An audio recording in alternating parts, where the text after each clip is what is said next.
Pak, ayo. Ibu sudah tidak bisa menunggu lagi. Ibu benar-benar khawatir pada Hermawan. Iya, Bu, sebentar. Bapak siapkan mobil dulu. Malam itu, Pak Hartono dan Ibu Narti bergegas menuju rumah Hermawan. Karena rasa curiga dan kekhawatiran mereka mungkin saja benar terjadi. Sepanjang jalan Ibu Narti tidak bisa diam karena terus merasa gelisah. Hingga Pak Hartono yang tengah berkonsentrasi menyetir merasa terganggu dengan keadaan Ibu Narti itu. Bu, tolong Ibu tenang dulu. Bapak sedang menyetir. Bapak jadi tidak fokus, Bu.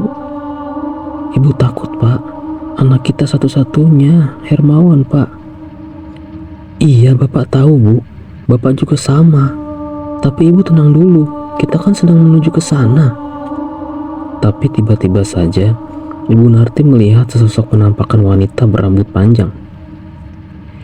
Yang lagi-lagi sosok itu menyerupai Rina yang sedang berdiri di tengah jalan, seolah mencoba menghadang laju mobil yang mereka kendarai. Ibu Narti yang merasa terkejut dan takut, lalu refleks menarik setir yang sedang dikemudikan Pak Hartono, bermaksud untuk menghindari sosok itu. Kontan saja Pak Hartono yang tidak mengetahui apa-apa dibuat terkejut dengan tindakan Ibu Narti yang tiba-tiba. Pak Hartono berusaha kembali mengendalikan laju mobilnya, namun nahas.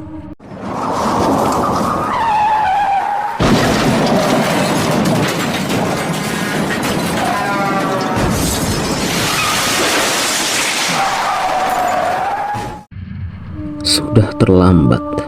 Mobil yang mereka taiki memasuki jalur yang berlawanan, dan tepat di hadapan mereka, secara bersamaan melintas sebuah truk kontainer berukuran besar.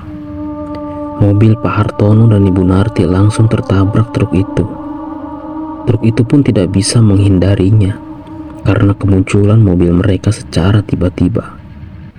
Mobil mereka pun tertabrak tepat di bagian depan, dan terseret beberapa meter. Pak Hartono dan Ibu Narti pun tewas mengenaskan akibat peristiwa itu.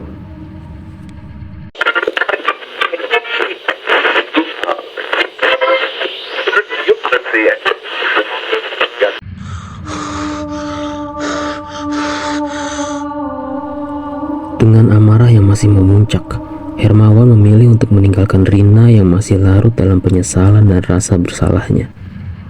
Ia keluar kamar lalu menuju sebuah kamar lain. Ia masuk ke kamar mandi dan mengambil wudhu, lalu melaksanakan sholat. Ya, tak ada hal lain yang paling benar yang dapat dilakukan saat ini selain meminta pertolongannya. Itu yang terbersit dalam hati Hermawan. Memang sudah cukup lama juga ia tidak melakukan sholat. Mungkin selama ia berada di bawah pengaruh sihir Rina. Lalu Rina yang baru menyadari bahwa Hermawan tidak berada di kamar, langsung keluar dan mencari keberadaannya. Tapi ia tak menemukannya. Rina berpikir, mungkin Hermawan marah dan pergi meninggalkannya. Ia pun sempat pasrah dibuatnya. Tapi apakah makhluk itu bisa begitu saja melepas Hermawan? Dengan rasa khawatir akan keadaan Hermawan, Rina berusaha lagi mencari keberadaannya. Sampai Rina tiba di sebuah kamar lain dan membukanya. Dan benar saja, Rina mendapati Hermawan yang tengah melaksanakan sholat. Rina begitu terenyuh melihat sikap yang Hermawan tunjukkan. Dalam hatinya ia berkata, "Inilah dirimu yang sesungguhnya, Pak. Sungguh ini semua adalah salahku. Aku harus menebusnya." Dan tak lama hal yang membuat Rina terkejut tampak di hadapannya. Ia melihat sosok iblis itu tengah terus bergelantung memeluk Hermawan meski ia tengah melaksanakan sholat. Ia tidak gentar sedikit pun meski Hermawan tengah menghadap sang penciptanya. Justru ia terus berusaha menggoda dan mengganggu Hermawan dengan terus menjilat-jilati lehernya. Iblis itu seperti sudah benar-benar tergila-gila dengan Hermawan. Lalu iblis itu melirik ke arah Rina. Rina yang tengah mengintip melalui pintu kamar itu pun terkejut. Lalu ia memalingkan wajahnya ke arah lain. Rina tampak sangat bingung. Apa yang mungkin bisa ia lakukan untuk membantu Hermawan terlepas dari pengaruh iblis itu? Lalu Rina teringat akan ucapan iblis itu yang mengatakan, tidak ada yang dapat memisahkan dia dan iblis itu kecuali kematian.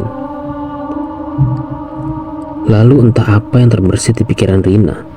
Ia bergegas beranjak menuju suatu ruangan di dalam rumah. Sementara Hermawan tampak sudah menyelesaikan sholatnya.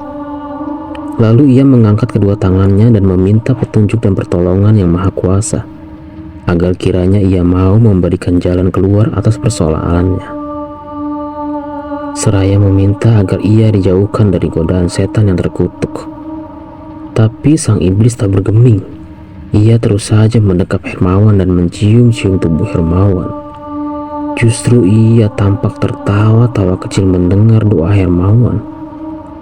Segera setelah itu, Hermawan beranjak dan bergegas menuju kamar di mana Rina berada sebelumnya. Namun, ia tidak mendapati Rina di sana.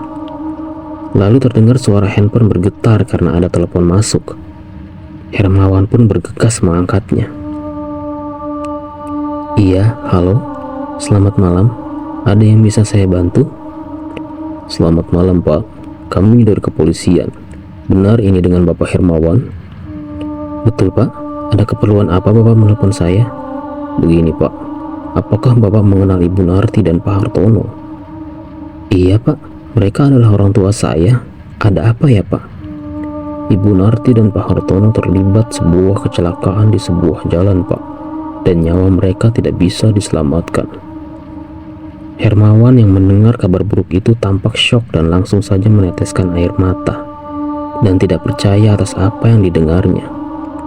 Sambil terus menangis, Hermawan menanyakan keberadaan orang tuanya pada polisi itu. Bagaimana bisa, Pak? Lalu di mana orang tua saya sekarang berada? Bapak dan ibu orang tua Hermawan sudah kami evakuasi ke kamar jenazah rumah sakit Sehati, Pak. Dan polisi tengah melakukan olah TKP untuk mengetahui hal yang bisa menyebabkan peristiwa itu terjadi. Tanpa berkata apa-apa lagi, dengan perasaan yang sangat kacau, Hermawan langsung menutup teleponnya dan bergegas menuju rumah sakit yang dimaksud. Namun tak disangka, ternyata Rina berada di luar kamar dan mendengar percakapan Hermawan di telepon. Rina pun tampak syok mendengar kabar tersebut. Apakah itu ulahmu juga? Rina yang sekarang tengah sendiri di rumah, berusaha mengorek informasi dari iblis itu. Yang dia ketahui mungkin semua itu adalah ulahnya.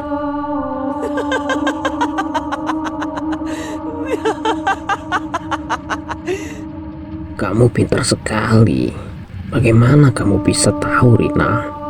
Bukankah itu maumu juga? Agar tidak ada yang mengacaukan semua yang sudah kamu lakukan sejauh ini? Iya, tapi tidak dengan menghilangkan nyawa orang tua Hermawan. Mereka tidak ada sangkut pautnya. Aku hanya memintamu untuk mengganggu ibunya, tapi tidak dengan menghilangkan nyawanya. Loh, apa yang aku lakukan sudah benar dan sesuai perintahmu, bukan? Aku hanya berdiri di tengah jalan lalu kecelakaan itu terjadi.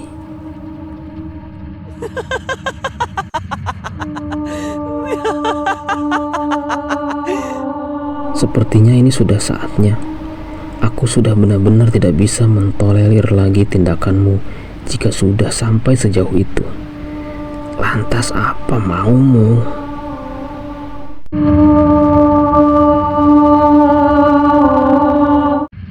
Kami ikut berduka cita ya, Wan. Kamu yang tegar. Oh iya, ngomong-ngomong, di mana istrimu Rina? Sejak tadi kami tidak melihatnya. Hermawan hanya terdiam. Rasa sedih dan kehilangan masih ia rasakan. Hari itu, setelah semalaman menunggu di rumah sakit dan semua prosedur dilakukan, Hermawan memutuskan untuk langsung memakamkan jasad kedua orang tuanya, tanpa mau dilakukan otopsi pada jasad kedua orang tuanya itu. Sejumlah kerabat dan rekan yang ikut mengiringi pemakaman telah pergi, menyisakan Hermawan yang termenung sendiri di atas pusara orang tuanya. Ia sungguh tidak percaya atas apa yang menimpa kedua orang tuanya. Ia pun bertanya-tanya apa yang sebenarnya terjadi Lalu Hermawan membuka ponselnya yang belum sempat ia mainkan sedari semalam. Terlihat beberapa panggilan tak terjawab dan pesan yang masuk dari ibunya. Pesan-pesan itu ia baca satu persatu. Ternyata orang tua Hermawan berusaha memberitahu Hermawan siapa Rina sebenarnya. Tepat di malam yang sama, saat Hermawan berselisih dengan Rina dan akhirnya mengetahui segalanya. Kontan saja itu membuat Hermawan tak bisa menahan tangis. Penyesalan merasuki ke dalam hatinya. Kenapa ia tak mendengarkan orang tuanya? Padahal sejak dulu ia selalu patuh atas kemauan orang tuanya. Karena ia tahu apa yang orang tuanya pilih adalah yang terbaik untuknya. Namun semuanya kini sudah terlambat. Lalu ia teringat akan rekaman CCTV di tempat peristiwa itu terjadi. Ia melihat lagi dengan seksama rekaman CCTV yang diberikan polisi padanya. Betapa peristiwa kecelakaan itu memang terlihat aneh. Tanpa ada kendaraan atau apapun di hadapan mobil yang orang tuanya kendarai, tiba-tiba saja mobil itu membanting setir ke arah berlawanan. Itu sangat janggal. Lalu Hermawan teringat akan ucapan ibunya yang seringkali melihat penampakan Rina di rumahnya. Langsung saja pikiran Hermawan menyasarkan kecurigaan pada Rina, bahwa bisa jadi peristiwa itu pun terjadi karena sebab Rina. Lalu ia pamit kepada orang tuanya yang telah berada dalam pusara dan beranjak darinya, lalu bergegas pulang menuju rumah.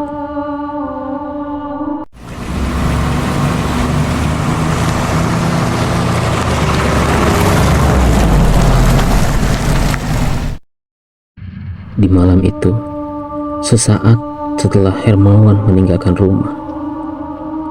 "Hei wanita gila, apa yang kamu mau lakukan dengan pisau itu? Menurutmu apa lagi?" Rina terlihat memegang sebilah pisau di tangannya dan hendak mencoba menikam kakinya. Pisau itu tertancap dalam. Lalu terdengar suara teriakan lain selain suara Rina yang mengerang kesakitan. Rupanya itu suara iblis yang juga ikut merasakan sakit saat Rina menikam kakinya sendiri. "Apakah kamu merasakannya juga?"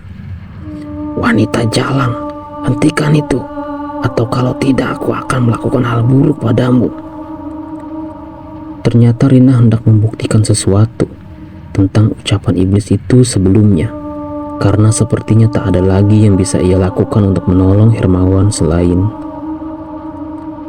"Memang apa peduliku? Lakukan saja. Jika kematian adalah akhir dari segala penderitaan ini, hasilnya akan sama saja." Tiba-tiba saja Rina merasakan kemaluannya terasa amat gatal dan perih. Ternyata ribuan bahkan jutaan semut tengah bersarang dan berkerumun di dalam kemaluannya. Bahkan ia merasakannya sampai dalam rahimnya. Sepertinya iblis itu membuktikan ancamannya sebelumnya.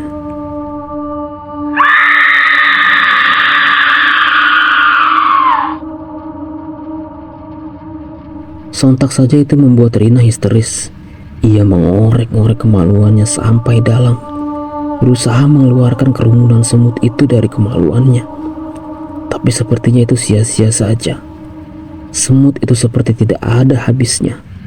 Tapi ia terus saja mengorek-ngoreknya sampai kemaluan Rina mengeluarkan darah karena terluka. Rina terlihat semakin histeris, sementara iblis itu tampak menikmati penderitaan Rina. Entah apa yang bisa dilakukan Rina saat itu. Ia hanya bisa terus menggeliat-geliat karena merasa merinding, geli, sekaligus sakit pada kemaluan dan rahimnya. Ditambah rasa sakit akibat tusukan sebelumnya menambah penderitaan Rina. Sampai akhirnya Rina merasa sudah tidak sanggup lagi. Ia mengambil bilah pisau yang ia pegang sebelumnya. Dengan tenaga yang tersisa sambil gemetar, Rina menggenggam bilah pisau itu dengan kedua tangannya, lalu mengangkatnya setinggi mungkin. Dan ia menghunuskannya ke bagian bawah tubuhnya yang sedang duduk sambil mengangkang lebar. Ia tampak seperti tengah mengambil ancang-ancang dan ingin melakukan sesuatu. Rina menelan ludahnya sendiri dengan keringat bercucuran dan air mata yang berderai, juga diiringi rasa takut yang teramat sangat. Dalam hati Rina berkata, "Pak, sekali lagi maafkan aku. Sungguh aku mencintaimu, tapi caraku selama ini memperlakukanmu memanglah biadab. Dan sepertinya memang sudah tidak bisa termaafkan. Jadi mungkin sudah tidak ada gunanya lagi aku hidup. Aku memang wanita jalang yang tidak pantas hidup bersamamu. Mungkin juga ini adalah balasan yang harus aku terima dari Yang Maha Kuasa atas dosaku. Aku ikhlas. Semoga setelah ini kamu bisa terlepas dari iblis ini dan hidup bahagia bersama wanita baik-baik. Aku tidak punya cara lain untuk menebus segala dosaku dan juga dosaku pada kedua orang tuamu."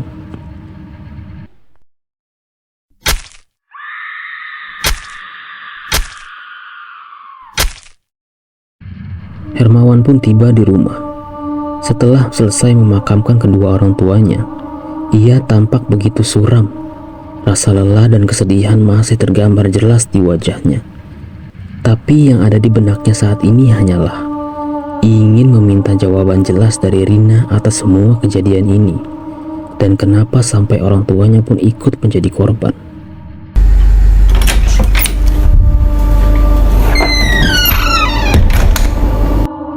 Tetapi belum sempat Hermawan masuk ke dalam rumah, ia dikejutkan dengan pemandangan yang amat memanjakan matanya. Betapa tidak, seorang wanita tampil di hadapannya dengan sangat menggoda. Dengan pakaian ketatnya, lekuk tubuh yang amat menggairahkan, dan ekspresi wajah yang begitu sensual, membuat Hermawan terpana. Jantungnya berdegup cepat, birahinya pun seketika memuncak, seolah rasa sedih dan lelah seketika sirna begitu saja. Wanita itu tampak terus menggoda Hermawan, meraba-raba tubuhnya, bahkan sampai ke bagian selangkangannya. Jelas, libido Hermawan semakin membanjiri otaknya. Lalu wanita itu menarik Hermawan secara perlahan menuju kamar. Hermawan pun tampak menuruti saja ajakan wanita itu. Hermawan terduduk di pinggir ranjang. Ia seperti terhipnotis oleh wanita itu. Matanya menyiratkan seolah ingin segera menikmatinya. Lalu wanita itu menanggalkan seluruh pakaiannya di hadapan Hermawan. Hermawan tampak sudah tak dapat memendam lagi hasratnya dan ingin segera menyalurkannya. Seperti tidak pernah terjadi apa-apa sebelumnya. Dengan segala hasrat, Hermawan menikmati tubuh wanita itu dari kepala sampai kaki. Wanita itu pun tampak begitu menikmati rangsangan yang Hermawan berikan. "Rina, kamu tampak begitu menggairahkan, begitu cantik dan menggoda. Aku sangat mencintaimu, Rina." Dan suara ranjang berdenyit pun terus lantang terdengar, seolah tak berujung. Mereka terus larut dalam kenikmatan itu. Sampai ternyata Hermawan tidak menyadari keberadaan seonggok mayat perempuan tergeletak bersimbah darah di bagian pojok kamar itu. Dengan kemaluan yang sudah terkoyak lebar sampai ke perut, dengan isi perut yang terburai dan darah segar yang begitu banyak keluar. "Terima kasih telah sudi untuk menemaniku di jahanam kelak, wanita jalang."